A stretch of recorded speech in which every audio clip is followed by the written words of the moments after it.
It's an issue of contention that's been coming up recently, especially due to Redfall and another game. Starfield is also going to be locked at 30 FPS. Mm-hmm. And the question on everybody's lips is, does it matter? I'm actually going to let Johan start this discussion because I know you have many years playing games where 60 FPS is like almost central to the experience, and I would like to hear that perspective first. Yeah, like I guess it also depends on what kind of game it is. If it's like a fighting game, for instance, 60 frames per speed is a must because of like, there are factors where there might be input lag or delays or any of that sort, especially if you're playing the game online and you need to figure out the timing of certain moves, certain techniques. So I feel like 60 frames per speed should be like a standard for every game, regardless of which genre it is. Although I can kind of understand if certain games might be a bit too heavy to get 60 FPS to actually work. But it definitely enhances the experience. It definitely, I would say I feel like 60 FPS what it does, it helps makes the game a little bit more immersive. And for a lot of us who play games, all kinds of games, doesn't matter whether it's RPGs or fighting games or action adventure platformers, it's something that needs to be a thing it needs to be a standard, I would say.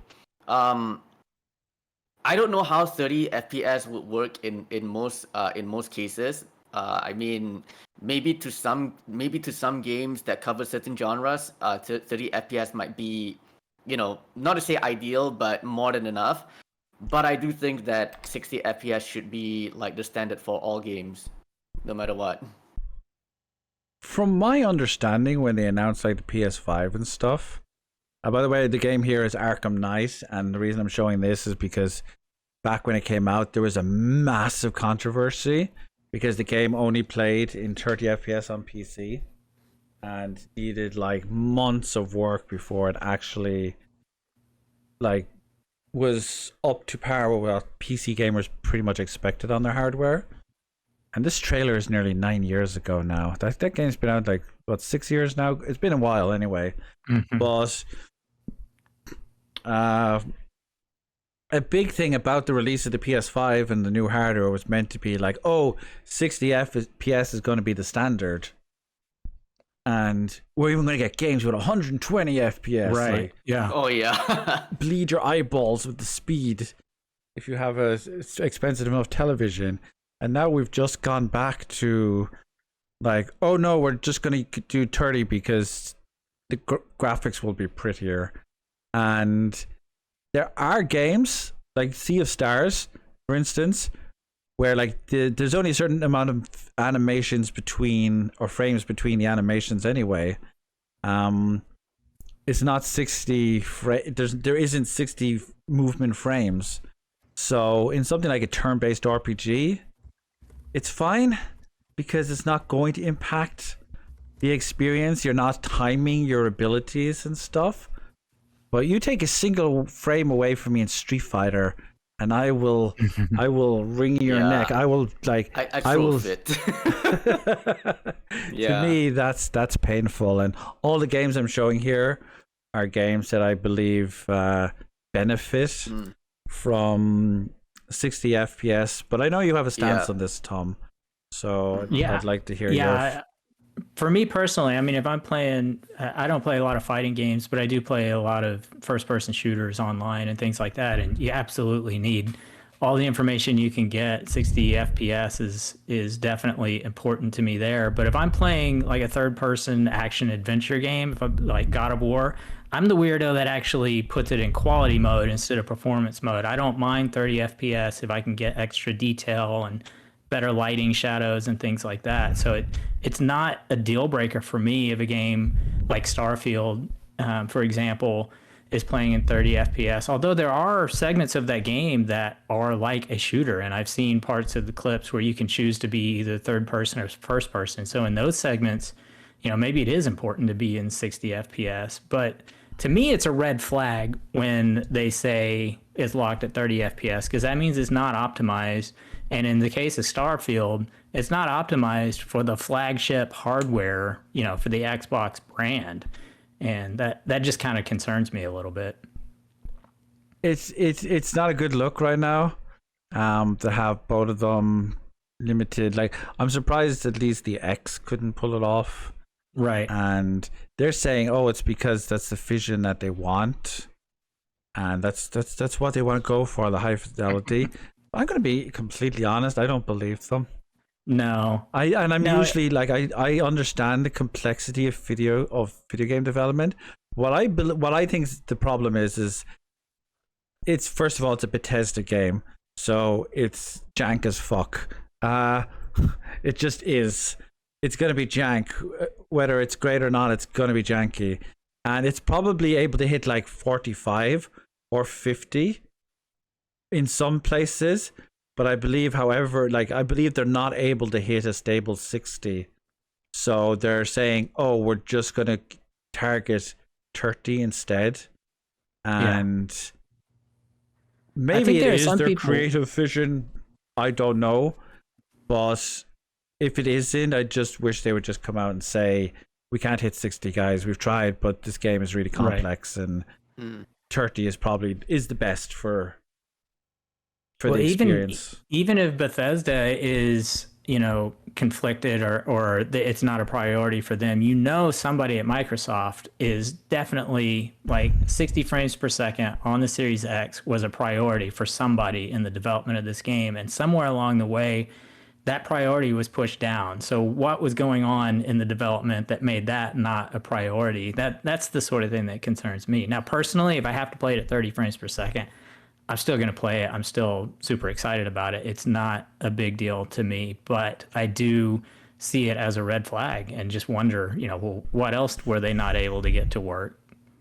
Well, just get it on PC. Oh, that opens a whole other can of worms. I'm not even going there. Well, on PC, you might get 55 if you're lucky. Right. I feel like 55 will actually, PC will show us if it is a console issue or not, because we'll be able to see what hardware can handle 60 and what can't. And if that game gets bombed with negative ratings, it's probably a hardware issue. So I guess we can only wait and see. But I am a champion of the 60. I believe it does make a legitimate difference in the quality of a game. Exceptions do apply, and I can play games at 30. But if I have a choice, I'm going 60. Screw that pretty mode. I'm going performance mode every time. At the very least, how far do they have to dumb down the graphics to get the 60? At least give that option. Yeah, definitely. Absolutely. What about yourself, Johan? Would you ever sacrifice the 60 for prettier graphics? I guess it depends on certain games, where the visuals might be a bit too heavy, or. And I'm kind of glad that you played the Batman Arkham Knight trailer as well, because it just got me thinking. What if they deliberately made the game 30 FPS to give it, for lack of a better term, a more cinematic quality? Because if you watch a movie in the cinema, it's not 24 FPS out to 60 FPS or anything like that. Even if you're watching an movie in the IMAX theater or something. So I mean that's the only reasonable what's the word for it? That's probably the only reasonable excuse that I would say that or rationale that would be given to a game that is played in 30 FPS rather than 60 FPS as it should be. So I think that's the only way I could see if I have to pinpoint the good in it, that could be it. But I think that's a good point because Ratchet and Yeah. Clank Rift Apart, the newest one, I think plays very well at 30 FPS, and with even with the motion blur and all that stuff turned on, it does feel like you're watching a Pixar movie. yeah, It does have that kind of cinematic feel to it. But it's a video game is about control. yeah. Like, if you don't have like those extra, maybe it's because if it's not a skill focused game, it matters less. Like, Right. I can say, like, I've managed to play like Horizon and Uncharted at 30 and massively enjoy them. Even The Last of Us, I massively enjoyed it because they're not focused on moment to moment pinpoint, actually, like Devil May Cry 5 or games like that. And they're still fine, but if I can have fast, better, or higher, I will still take it. It just looks nicer to me. I'm the monster that uses that thing on your TV that doubles the frame rate of everything you're watching. And I have had people actually like watch stuff on my TV, and they're like, "Why does this look so weird?" And they're like, "Turn that off." They actually prefer it with the janky, slower frame rate, and so I mean, it got me thinking about the first Perfect Dark game. Like when it came out on the N64, and even if you use the expansion pack thing as well, it is still a very graphically heavy game that I feel like the game either moves at 30 FPS or probably at worst 25 FPS. So it can be a bit tough to control when there's so many things going on the screen as well. But then when I played it like many years later I think it came out on Xbox Live or something like that before. When I tried it on there and it was like buttery smooth 60 FPS, it is a huge world of difference. So, oh god, the frame rates on some Nintendo 64 games. We didn't care. There was a time when we didn't care. Like, we didn't know. Yeah, we didn't know any better. We had our 5 FPS Star Fox and we liked this. Oh god, yeah. Which is and it got even worse when like GoldenEye was released on the Nintendo Switch expansion pack as well. And it was directly emulated from the N64, whereas the Xbox Series version or the one on Game Pass as well has a much better like visual style, and I think even the game ran very, very well. But when you're playing it on the N60, when you're playing a version that was directly emulated from the N64 and using the Joy-Con to try and control, oh my god. Jesus, yeah, that's. I mean, it says a lot when back then I didn't really have to rely on cheats because I guess the N64 controller itself was very responsive to the game and its frame rate. But yeah, playing it on the Switch and on the Joy-Con, I had to force myself to use cheats, and even then, like there was one level which I could not, which took me a few tries to just pass, which is the train level, because I find myself shooting Natalia instead of Oromov because the aiming is just really, really janky with the Joy-Con analog stick when you're trying to like aim right at the guy, and it was absolute hell.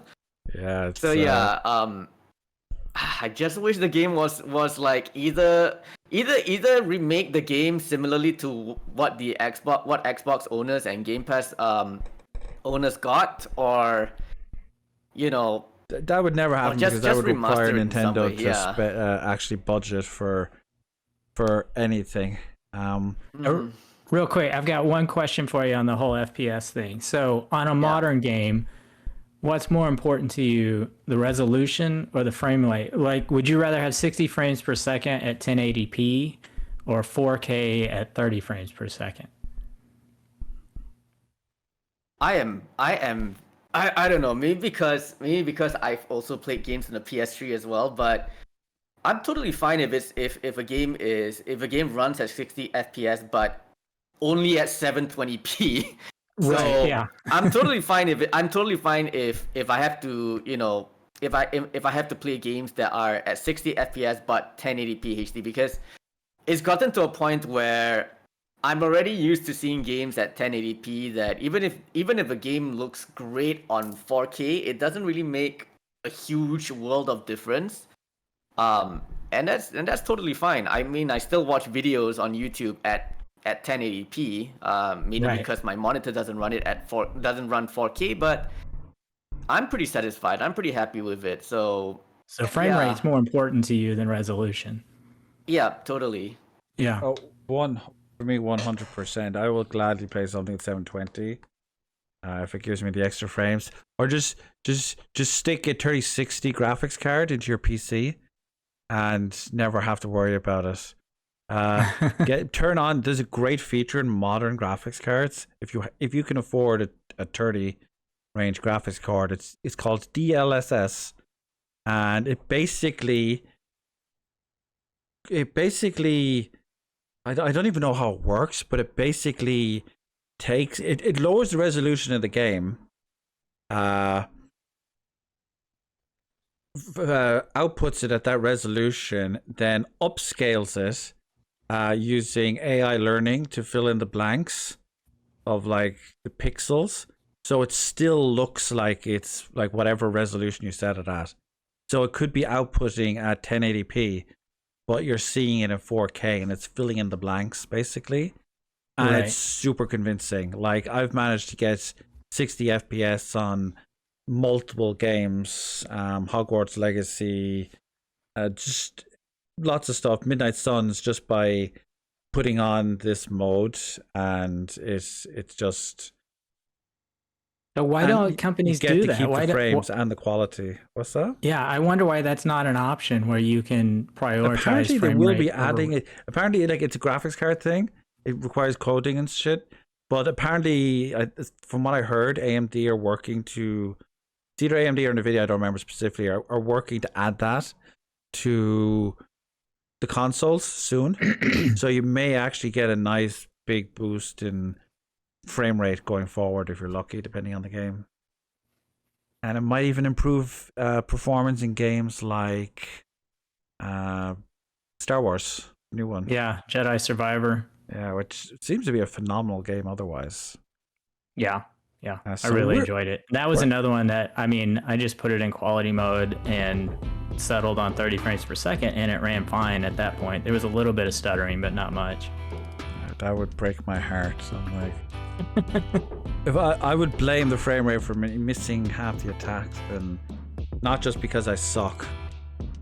Hey there, folks. I know nobody wants to listen to a creator shield themselves for 90 seconds, so I'm not going to.